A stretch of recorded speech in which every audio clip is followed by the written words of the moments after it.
বের হন। এই থামো, কি করছো এইসব? ওনাকে গলা ধাক্কা দিয়ে বের করে দিচ্ছ কেন? হ্যাঁ,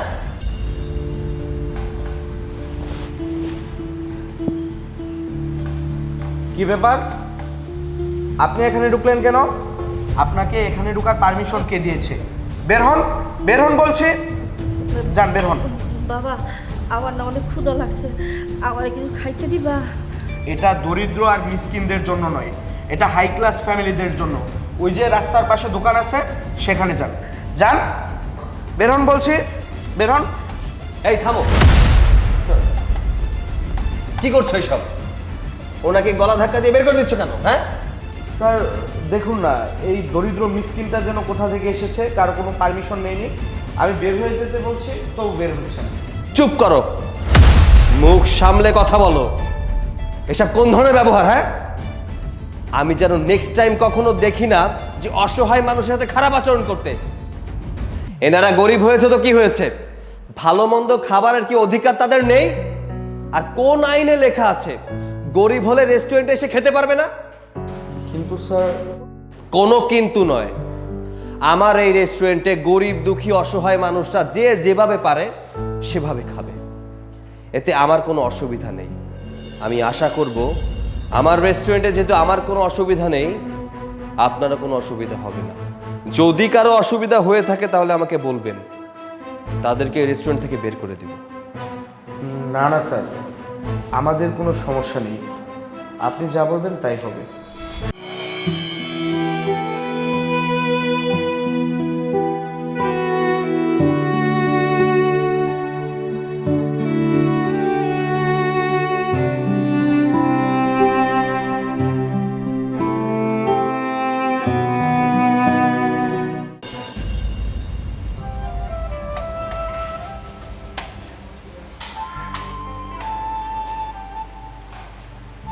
এক্সকিউজ মি ম্যাম, কি লাগবে আপনাদের? আরে আরে ফকিনের বাচ্চা, তুই এখানে? ও, বুঝতে পেরেছি, রিক্সা চালানো বাদ দিয়ে তাহলে এখন এই রেস্টুরেন্টে কাজ করছিস? আরে বেবি, তুমি এসব কি বলছো? তুমি ওকে চিনো নাকি? আরে আর বলো না, চিনবো না আবার? এই ফকিনের বাচ্চাটাকে রিক্সা চালাতো, এখন তো দেখছি এই রেস্টুরেন্ট ওয়েটারের কাজ করছে। আর ওর যে রিক্সা চালানোর ধরন, তাকে না চালানোই ভালো। তোমাকে বলেছিলাম না কিছুদিন আগে আমার গাড়িতে একটা রিক্সাওয়ালা লাগিয়ে দিয়েছিল, এই তো এই ফকিনের বাচ্চাটাই লাগিয়ে দিয়েছিল। তো আবার মনে হয় অন্য কারো গাড়িতে লাগিয়ে দিয়েছিল, তাই না? সে মনে হয় তো রিক্সাটাই ভ্যানিশ করে দিয়েছে, এই জন্যই তো এখন এই রেস্টুরেন্টে এসে কাজ করছিস। ম্যাম, আচ্ছা ম্যাম, আপনাদের যদি কথা বলা শেষ হয়ে থাকে তাহলে আপনার খাবার অর্ডার দিন, আমি নিয়ে আসছি। তুই কি করে ভাববি যে তোর মতো এরকম ছোট লোকের হাত থেকে আমি খাবার খাবো? আমার তো ভাবতেই কেমন ঘৃণা লাগছে। জান, চলো তো এই রেস্টুরেন্ট থেকে, আর এক মুহূর্ত থাকতে ইচ্ছা করছে না। চলো।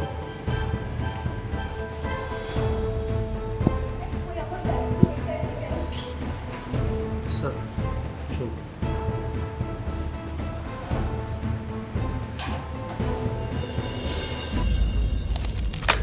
শেয়ার বাজারে ধস নেমেছে শুধুমাত্র তোমার জন্য। তোমার জন্য আমার এখন এই অবস্থা।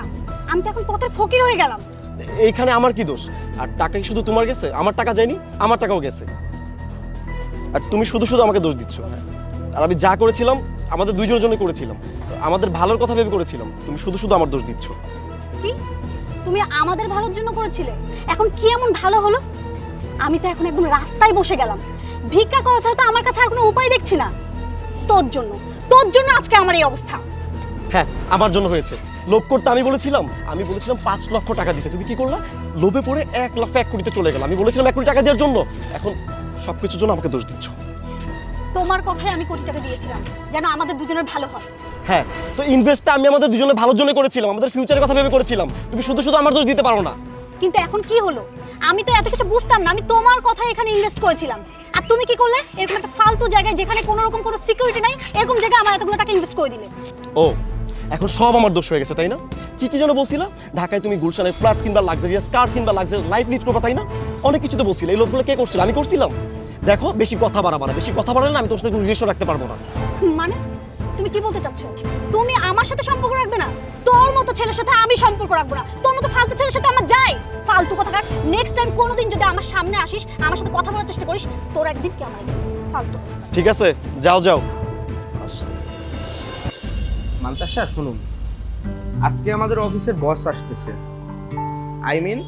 এই কার সেন্টারের মালিক আসতেছে। আপনি যদি তাকে ভালো মতো কনভিন্স করতে পারেন তাহলে আমি আপনার স্যালারিটা বাড়িয়ে দেওয়ার জন্য তাকে রিকোয়েস্ট করব। আপনি ফুলের তোড়াটা তাকে দিবেন। ঠিক আছে স্যার, আপনি কোনো চিন্তা করবেন না। ওই তো কি রে, তুই এখানেও চলে আসছিস? তুই এখানে কি করছিস? তোর সাথে আমার যতবারই দেখা হয়েছে ততবারই আমার জীবনে কোনো কোনো অঘটন ঘটেছে। তুই আমার জন্য একটা কুফা। আপনি কাকে কি বলছেন? আমি যা বলছি একদম ঠিকই বলছি। আপনি ওকে চিনেন না, কিন্তু আমি ওকে খুব ভালো করে চিনি। ও আগে রিক্সা চালাতো, তারপর তো ওইটারও কাজ করেছে, আর এখন এখানেও চলে আসছে। এখন ওকে এখান থেকে বের করে দেন, তাহলে আপনার জীবনে ধ্বংস হয়ে যাবে। আমার আগে কত টাকা পয়সা ছিল, কিন্তু ওর সাথে দেখা হওয়ার পর থেকে আমার সবকিছু শেষ হয়ে গেছে। আমি একদম পথের ফকির হয়ে গেছি, আর আজকে এখানে এসে চাকরি করছি শুধুমাত্র ওর জন্য। আপনি ভুল বলছেন। উনি আসলে কি? ওকে আমি খুব ভালো করে জানি। ও আসলে একটা ছোট লোকের বাচ্চা। আর ও যখন যেখানে যায় সেখানে কোনো না কোনো অঘটন ঘটে। যেমন আমার জীবনটা আজকে নষ্ট হয়ে গেছে শুধুমাত্র ওর জন্য। ওকে এক্ষুনি এখান থেকে ঘাত ধাক্কা দিয়ে বের করে দেন, নাহলে আমার মতো আপনার জীবনটা নষ্ট হয়ে যাবে। বেশ, অনেক কথা বলেছেন আপনি। আপনি জানেন উনি কে? উনি আমার সাহেব। ওনার দয়ায় হাজার মানুষ বেঁচে রয়েছে। ওনাকে মানুষ বললে চলে না, বলতে গেলে উনি একজন ফেরেশতা। সাহেব মানে? আপনি ওকে কেন স্যার বলছেন? হ্যাঁ, উনি আমাদের সাহেব। আপনি ওই দিন যে রেস্টুরেন্টের মধ্যে গিয়েছিলেন ওই রেস্টুরেন্টটা তার। এরকম আরো 10টি রেস্টুরেন্ট ঢাকা শহরে তার নামে রয়েছে। আজকে যে কার সেন্টারের মধ্যে দাঁড়িয়ে রয়েছেন আহনাফ কার সেন্টার, এই কার সেন্টারের মালিকও উনি। এরকম আরো পাঁচটি কার সেন্টার তার রয়েছে। সে হাজার হাজার মানুষের কর্মসংস্থান করে দিয়েছে। আপনার মতো মেয়েকে চাইলে 100 বার কিনতে পারে, কিন্তু আমার স্যারের মনের মধ্যে কোনো অহংকার নেই। সুতরাং কাউকে কোনো কিছু বলার আগে 100 বার চিন্তা করে বলবেন। উনি যা বলছে তাকে ঠিক বলছে, কিন্তু আপনি তো রিক্সা চালাতেন। হ্যাঁ, আপনি ঠিকই বলেছেন। আমি একসময় রিক্সাই চালাতাম, আর এতক্ষণ উনি যা বলল সবকিছুই কিন্তু একদমই সত্যি।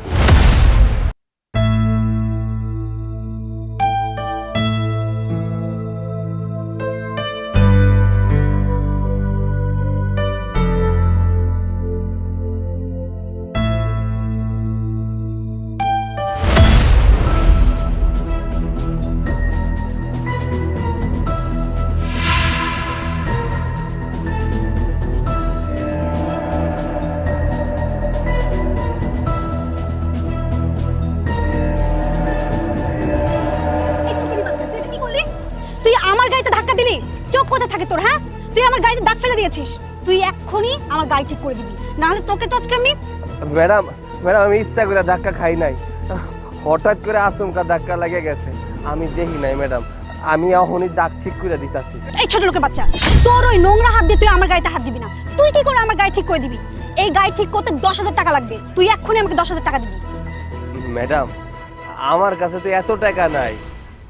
গত রাত সারা রাত রিক্সা চালাইছি, 2,000 টাকা কামাইছি।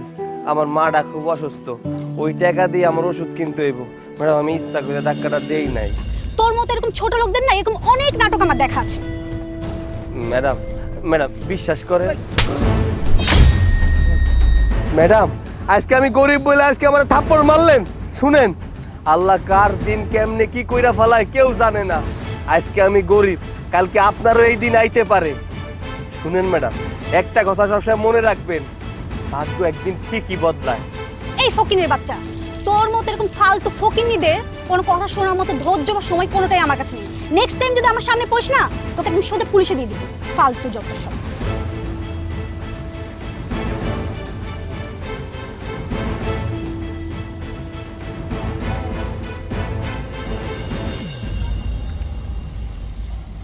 সরি জান, রাস্তা একটু ঝামেলা হয়ে গেছিল তো, এই জন্য আমার রাস্তা একটু লেট হয়ে গেছে।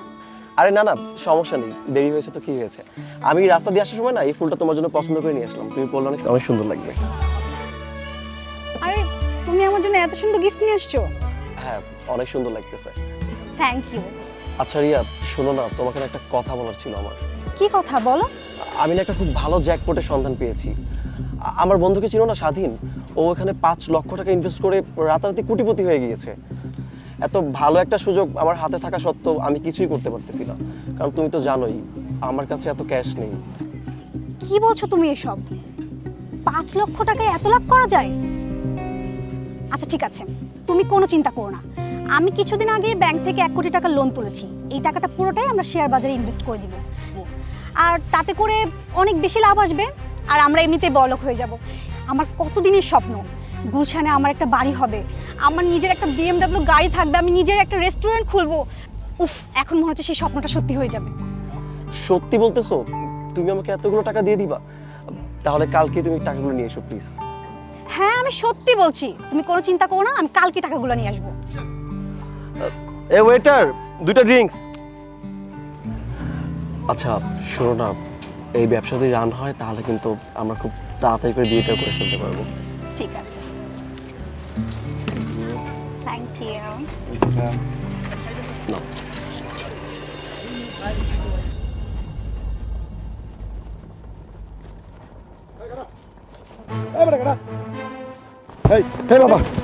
এই বাবা এই ব্যাগটা নিও না, আমার টাকাগুলো নিও না বাবা, এটা আমার ব্যবসার টাকা বাবা।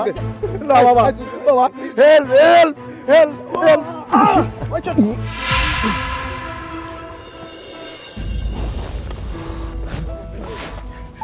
কি বলেছে তোমাকে আমি ধন্যবাদ দিব বাবা? আরে না না আঙ্কেল, আমার এই ধন্যবাদ দিতে হইব না। আসলে আমি তো মানুষ হয়ে মানুষের দায়িত্বটা পালন করছি। আপনার জায়গায় যদি অন্য কেউ হইতো তাও আমি সেম কাজটাই করতাম। তোমার কথা শুনে আমার মনটা প্রাণটা ভরে গেল বাবা। আচ্ছা বাবা, তুমি কি করো?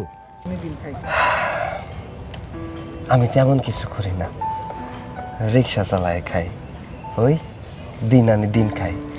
এভাবে হতাশ হয়ে কথা বলতে হয় না বাবা। কার ভাগ্যের চাকা কখন যে ঘুরে যাবে এটা কেউ বলতে পারে না। আপনি এই সময়ে ব্যাগ ভর্তি টাকা নিয়ে কই যাইতাছেন? আর বলো না বাবা, একটু আগে ব্যাংকের থেকে এই টাকাগুলো উঠিয়ে এনেছি আমার এক ক্লায়েন্টকে দেবো বলে, আর এই ঘটনা হয়ে গেল। আঙ্কেল, এরপর থেকে যখন বের হবেন সাথে একটা লোক নিয়ে বাইর হবেন। একা একা রাস্তায় বের হওয়া একটা রিস্কের ব্যাপার।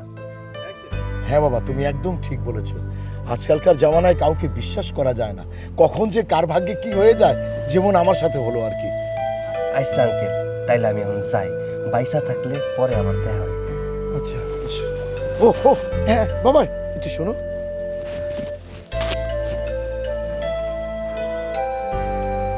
না, তুমি আমার এই কার্ডটা রাখো, কালকে আমার অফিসে এসে তুমি আমার সঙ্গে দেখা করবে, দেখি তোমার জন্য কি করা যায়। আচ্ছা ঠিক আছে। আচ্ছা আচ্ছা আচ্ছা, এসো। আসসালামু আলাইকুম। ওয়ালাইকুম আসসালাম। Very good boy. হ্যাঁ মামা, চলো।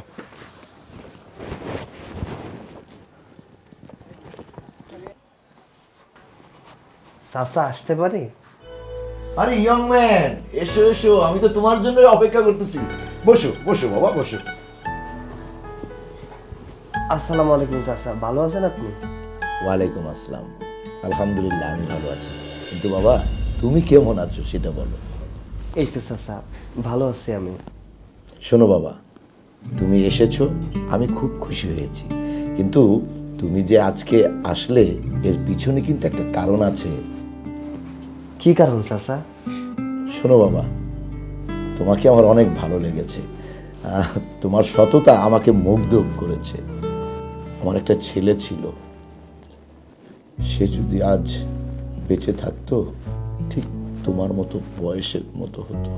সেই ছেলেটা না ফেরার দেশে চলে গেছে, আমার স্ত্রীও না ফেরার দেশে চলে গেছে। এই পৃথিবীতে আমার সন্তান স্ত্রী কেউ নেই। ও আচ্ছা, কিন্তু চাচা এইসব কথা আমারে কইতাছেন কেন? আমার কাছে এসব কথা শোনার তোমার প্রয়োজন আছে, আর এই কথাগুলোর পিছনে কিন্তু একটা কারণ আছে, তাই আমার এই কথাগুলো তোমার শুনতে হবে। আচ্ছা কোন? দেখো বাবা, এই ঢাকার শহরে আমার অনেক ব্যবসা আছে, রেস্টুরেন্ট, মিল, ফ্যাক্টরি, আমার অনেক সম্পদ, আমার কোনো কিছুর কিন্তু অভাব নেই। আমার শুধু অভাব একটাই, আমার কোনো সৎ মানুষ নেই আমার যে পাশে দাঁড়িয়ে আমাকে সাহায্য করবে এমন কেউ নেই। আজ যদি আমার ছেলেটা যদি বেঁচে থাকতো তাহলে কিন্তু এই সব কিছুর দায়িত্ব আমার ছেলেই নিত। কিন্তু আফসোস এ দুনিয়াতে আমার কেউ নেই। বাবা, তুমি আমার জীবন বাঁচিয়েছ, সেই জন্য আমি তোমাকে কিছু দিতে চাই। কিন্তু স্যার, আমি এর বিনিময়ে তো কোনো কিছু নিতে পারুম না, কারণ আগেই কইছি আপনার জায়গায় যদি অন্য কেউ থাকতো আমি একই কাজটাই করতাম। এই তো বাবা, তোমার এই সততাইটা কিন্তু আমাকে মুক্ত করেছে বাবা। তোমার মতো এরকম সৎ নিষ্ঠাবান ছেলে আমি আর পাবো না। আমার টাকা পয়সা ধন সম্পত্তি অনেক আছে, কিন্তু আমি চাই যে আমি এইসবের বিনিময়ে কোনো কিছু চাই না, আর কোনো কিছু বিনিময় পাওয়ার জন্য আপনার সাহায্য করিনি। আমি জানি বাবা, কোনো কিছুর বিনিময়ের আশায় তুমি আমাকে সাহায্য করনি। দেখো বাবা, এই শহরে আমার অনেকগুলো রেস্টুরেন্ট আছে, মিল ফ্যাক্টরি আছে, তাই আমি সিদ্ধান্ত নিয়েছি সেখান থেকে একটা রেস্টুরেন্ট আমি তোমাকে দেবো।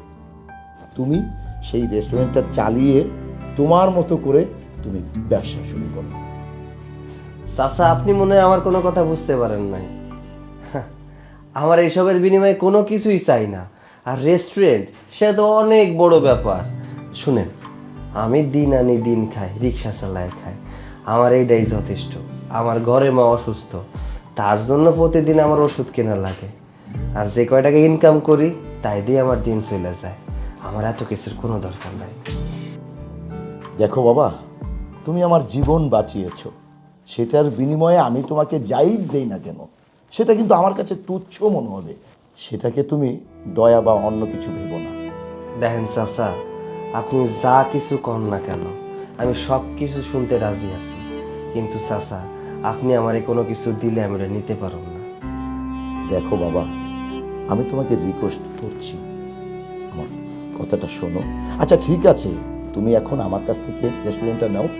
এই রেস্টুরেন্টের উসিলায় আমি চাই তুমি আরও বড় হও। তারপর তুমি আমার এই রেস্টুরেন্টের যে এই দাম হয় সেটা না হয় তুমি আস্তে আস্তে আমাকে শোধ করে দিলে। আরে বাবা, এত কি ভাবছো? আচ্ছা বাবা, আজকে যদি তোমার জায়গায় যদি আমার ছেলে হতো, আমার ছেলেকে তো আমি এই হালটা ধরিয়ে দিতাম। ধরো তুমি আমার ছেলে। আচ্ছা ঠিক আছে, কিন্তু চাচা আমি কিন্তু আপনারে একদিন সব কিছু আবার ফিরাই দিব। ঠিক আছে ঠিক আছে, ইনশাল্লাহ তুমি ফিরিয়ে দিবে। আপনাকে একটা কথা বলেছিলাম, মনে আছে? ভাগ্য একদিন বদলায়। আজকে তার ব্যতিক্রম কিছু হয়নি। আপনার চোখের সামনেই আমার পরিবর্তনটা আপনি দেখতে পাচ্ছেন। আহনাব সাহেব, আপনি এসব কি বলছেন? আসলে আমার অনেক বড় ভুল হয়ে গেছে, আপনি আমাকে প্লিজ ক্ষমা করে দেন। আমি টাকার মোহে অন্ধ হয়ে গেছিলাম। ম্যাডাম, সেদিনও কিন্তু আমি আপনার কাছে ক্ষমা চেয়েছিলাম, কিন্তু আপনি আমাকে থাপ্পড় মেরেছিলেন, মনে আছে? আমি চাইলেই আপনাকে সেই থাপ্পড়টা এখন ফিরিয়ে দিতে পারি, কিন্তু আফসোস আপনার জায়গাটা আর আমার জায়গাটা সম্পূর্ণ আলাদা। আমি আপনাকে থাপ্পড় মেরে আমার হাতটা নোংরা করতে চাচ্ছি না। এই মুহূর্তে আমার শোরুম থেকে আপনি বেরিয়ে যান, আর যদি তা না যান গলা ধাক্কা দিয়ে এখান থেকে বের করতে বাধ্য হব। স্যার প্লিজ, এই চাকরিটা আমার খুবই দরকার, আপনি এই চাকরিটা থেকে আমাকে পরিষ্কার করবেন না প্লিজ স্যার, প্লিজ। আর একটা কথাও শুনতে চাই না। যারা মানুষকে মানুষ বলে মনে না করে তাদের স্থান আমার শোরুমে নেই। বের হয়ে যান, বের হয়ে যান। Sir, sir please. স্যার যেহেতু বলছে, বের হয়ে যান।